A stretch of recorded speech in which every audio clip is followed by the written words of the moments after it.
और ये घटनाएं जो हो रही हैं वो सरकार की नाकामी की वजह से हो रही हैं। सरकार अपनी नाकामी छिपाने के लिए इनकाउंटर कर रही है। इनकाउंटर, नई परिभाषा में हाफ इनकाउंटर और भी कई परिभाषाएं जो सरकार ने बनाई हैं। अगर इनकाउंटर से ही लॉ एंड ऑर्डर बेहतर हो रहा होता तो अभी उत्तर प्रदेश कई आंकड़ों में और प्रदेशों से अच्छा होता। ज़ीरो टॉलरेंस का नारा देने वाले, उन्हें खुद अपने आप पर सोचना चाहिए। ये एडमिनिस्ट्रेटिव फेलियर था, सरकार का फेलियर था कि जब वहाँ पर तय था, पुलिस की जानकारी में था, तो आखिरकार आपने शांतिपूर्ण ढंग से क्यों नहीं प्रोसेशन को ले जाने दिया या उस कार्यक्रम को संपन्न क्यों नहीं करा पाए। जो लोग एक शांतिपूर्ण तरीके से एक कस्बे, गांव का या आसपास के लोगों का कार्यक्रम शांतिपूर्ण से संपन्न नहीं करा पा रहे हैं, उनसे लॉ ऑर्डर की क्या उम्मीद करेंगे आप। और फिर ये इनकाउंटर, हाफ इनकाउंटर, ये डराने के लिए हैं। आप मुझसे ना नाम बताते ना कुछ बताते, तब भी मैं कह सकता था कि इनकाउंटर किसका किया इन्होंने। इनकाउंटर करना और नफरत को बढ़ावा देना, ये सरकार को नया तरीका मिल गया है काम करने का। ये अपनी सब नाकामी छिपा रहे हैं। याद कीजिए, उससे पहले दुनिया में कहीं ऐसा होता हो कि जब पहले इनकाउंटर पे सवाल उठाओ मंगेश पर, तो सरकार कहती है क्योंकि हमें बैलेंस करना है तो उसमें क्षत्रिय को भी मार दिया।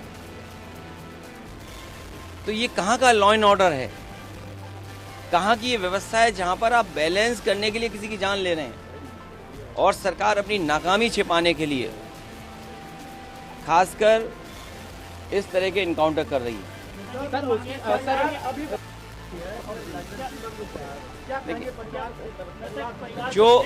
जो घटना हुई दुखद हुई,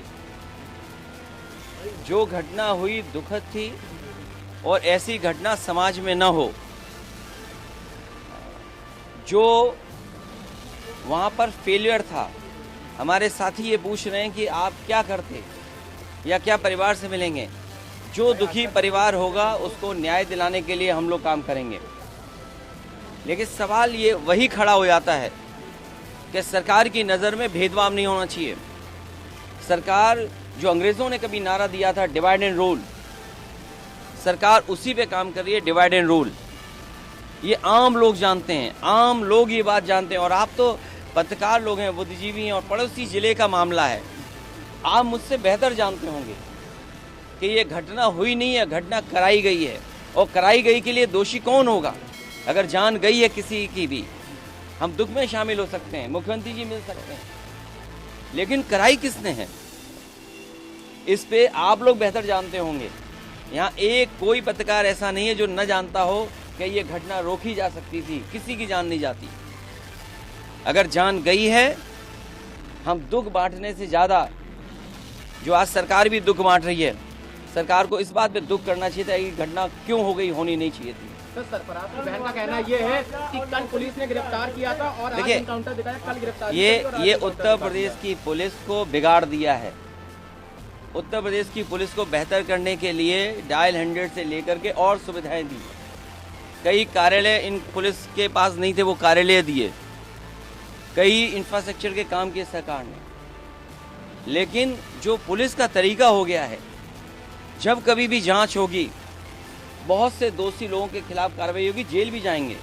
और आपको तो वो दिन भी याद होगा जिस समय अखबार में निकला था, इसी प्रदेश के, इसी सरकार के सबसे पहले डीजीपी, उन्होंने कहा कि ये पुलिस जो आज इनकाउंटर कर रही है, कल इनके साथ कोई खड़ा नहीं दिखाई देगा।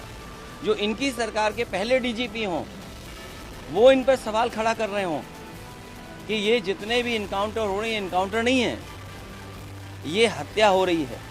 इसीलिए उन्होंने कहा कि जो लोग ये हत्याएं कर रहे हैं, एक दिन ऐसा आएगा जब इनके साथ कोई खड़ा नहीं होगा।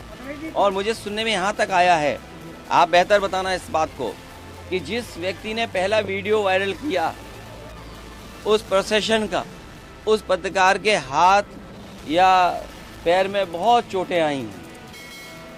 उसमें बीजेपी के लोगों ने उसे बहुत मारा है। अगर बीजेपी के लोग पत्रकार को मार रहे हैं या बीजेपी के लोग पत्रकार को जेल भिजवा रहे झूठे मुकदमे में, तो समझिए क्या छिपा रहे हैं, कुछ तो छिपा रहे हैं ना।